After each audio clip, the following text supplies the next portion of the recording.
महर्षि भागवत कहते हैं कि जिंदगी में 85% बीमारियों को हर व्यक्ति स्वयं ठीक कर सकता है। तो अब तक जो मैं बात कर रहा था कल तक, वो 85% वाला हिस्सा था। इसमें से आपको कोई भी बात ऐसी नहीं लगी होगी जो किसी विशेषज्ञ की मदद से करनी पड़े। अब तक मैंने जितना भी आपको बताया है वो सब इतनी सरल और सहज बातें हैं जो आप स्वयं कर सकते हैं। आज मैं आपको 15% वाले हिस्से की बात करूंगा। जो बचा हुआ 15% हिस्सा है जिसमें किसी विशेषज्ञ की जरूरत है, वो वाली बात आपसे शुरू करूंगा।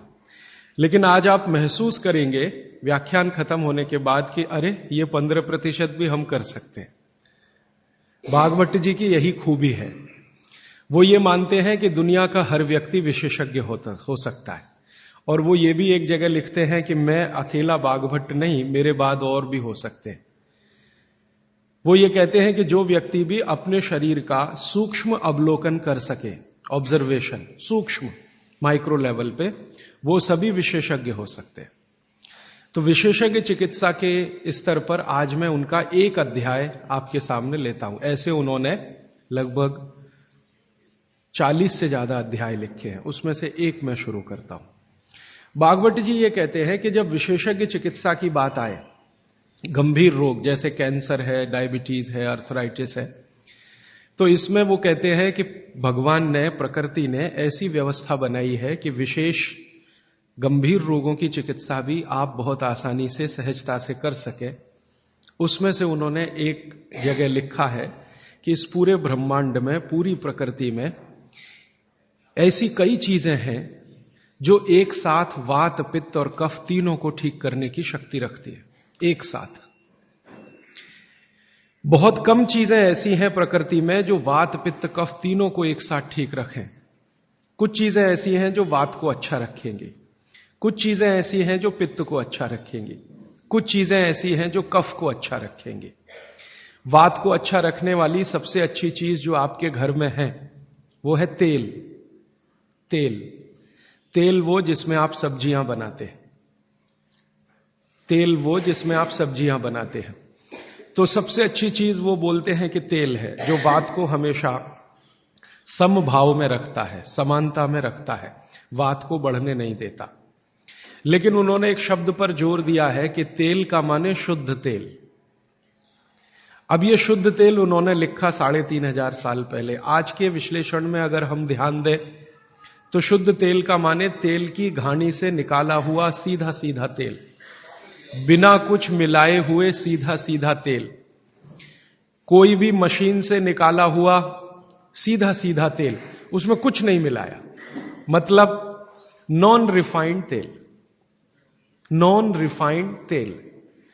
अगर आप तेल खा रहे हैं तो भागवत जी का निवेदन है कि आप तेल शुद्ध खाइए, माने रिफाइंड तेल मत खाइए, डबल रिफाइंड तेल मत खाइए। अब आप कहेंगे जी क्यों नहीं खाएं, डॉक्टर तो यही बोलते हैं कि रिफाइंड खाओ, डबल रिफाइंड खाओ तो आपको हृदय घात नहीं आएगा, वगैरह वगैरह। ये जो रिफाइंड तेल है, मैंने इनको देखा है कैसे रिफाइंड किया जाता है। आप भी देख लें, कभी मौका मिले तो बहुत अच्छा होगा। किसी भी तेल को रिफाइंड करने में 6 से 7 केमिकल इस्तेमाल होते हैं और डबल रिफाइंड करने में 12 से 13 केमिकल इस्तेमाल होते हैं। वो सब केमिकल मनुष्य के द्वारा बनाए गए हैं प्रयोगशाला में। भगवान का बनाया हुआ एक भी केमिकल तेल को रिफाइंड नहीं कर सकता। भगवान का बनाया हुआ माने प्रकृति का दिया हुआ, जिसको आप अंग्रेजी में कहते हैं ऑर्गेनिक। ऑर्गेनिक एक भी केमिकल नहीं है जो तेल को साफ कर सके, एक भी केमिकल दुनिया में नहीं है। जितने भी केमिकल तेल को साफ करने के लिए उपयोग किए जाते हैं वो सब इनऑर्गेनिक है, और इनऑर्गेनिक केमिकल ही दुनिया में जहर बनाते हैं और उनका कॉम्बिनेशन जहर की तरफ ही लेके जाता है। आज की दुनिया में मॉडर्निज्म के नाम पर, आधुनिकता के नाम पर जितने इनऑर्गेनिक केमिकल्स जगह जगह इस्तेमाल हो रहे हैं, वो सब आपको धीरे धीरे उस तरफ ले जा रहे हैं जहां आप जहर अपने ही शरीर में पैदा कर दें। इसलिए रिफाइंड तेल, डबल रिफाइंड तेल गलती से भी मत खाइए। भागवत जी कहते हैं कि जिंदगी भर वात को ठीक रखना है, जिंदगी भर, तो वात को ठीक रखने के लिए सबसे सरल चिकित्सा वो बोलते हैं वो तेल का ही है। वो कहते हैं शुद्ध तेल खाइए। शुद्ध तेल माने घानी से निकाला हुआ तेल। अब आपके मन में दो प्रश्न आएंगे तुरंत कि शुद्ध तेल में तो बास बहुत आती है। हां, सीधा प्रश्न। दूसरा प्रश्न आएगा, जी शुद्ध तेल बहुत चिपचिपा होता है, गाढ़ा होता है, चिपचिपा होता है और बास अलग से आती है। हम लोगों ने जब शुद्ध तेल पर भारत देश के कुछ वैज्ञानिकों की मदद से काम किया, एक तरह से कहें रिसर्च किया, तो पता चला कि तेल का जो चिपचिपापन है वो उसका सबसे महत्वपूर्ण घटक है। तेल में बहुत कुछ होता है, जैसे मैंने आपको पहले दिन बताया ना, मिट्टी में माइक्रो न्यूट्रिएंट्स है, कैल्शियम है, आयरन है, सिलिकॉन है, कोबाल्ट है, ऐसे तेल में भी है, हर चीज में है। तो तेल का जो सबसे महत्वपूर्ण हिस्सा है वो उसका चिपचिपापन ही है। और जैसे ही तेल में से ये चिपचिपापन निकाला तो पता चला वो तेल ही नहीं बचा। तेल जिस चीज के लिए खाया जाता है वो बचा ही नहीं, वो हिस्सा ही गायब हो गया। फिर हमने देखा कि तेल में जो बास आ रही है, बास, वो उसका प्रोटीन कंटेंट है। तेल में प्रोटीन बहुत है। जैसे आपने सुना है दालों में प्रोटीन होता है, दालों में प्रोटीन सबसे ज्यादा है, भगवान का, ईश्वर का दिया हुआ। दालों के बाद दूसरे नंबर पर जो प्रोटीन सबसे ज्यादा है वो तेलों में है। तो आप जो तेल में देख रहे हैं कि उसकी बास है, वो बास जो है ना, उसका ऑर्गेनिक कंटेंट है प्रोटीन के लिए। 4-5 तरह के प्रोटीन है सभी तेलों में। आप जैसे ही तेल की बास निकालेंगे उसका प्रोटीन वाला घटक गायब हो जाता है। अब बास निकाल दिया तो प्रोटीन निकल गया, और चिपचिपापन निकाल दिया तो उसका जो फैटी एसिड है वो गायब।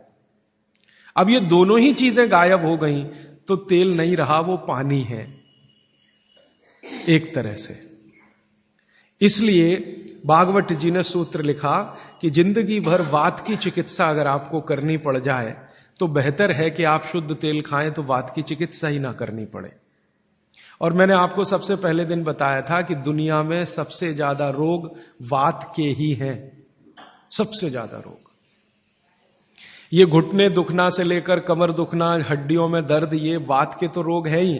सबसे खतरनाक वात का रोग है हार्ट अटैक, हृदयघात। सबसे खतरनाक बात का रोग है पैरालिसिस। सबसे खतरनाक बात का रोग है ब्रेन का डैमेज हो जाना। तो ये खराब से खराब जो रोग आपकी जिंदगी में है, इनमें वात के खत्म हो जाने की या वात के पूरी तरह से बिगड़ जाने की भूमिका सबसे बड़ी है।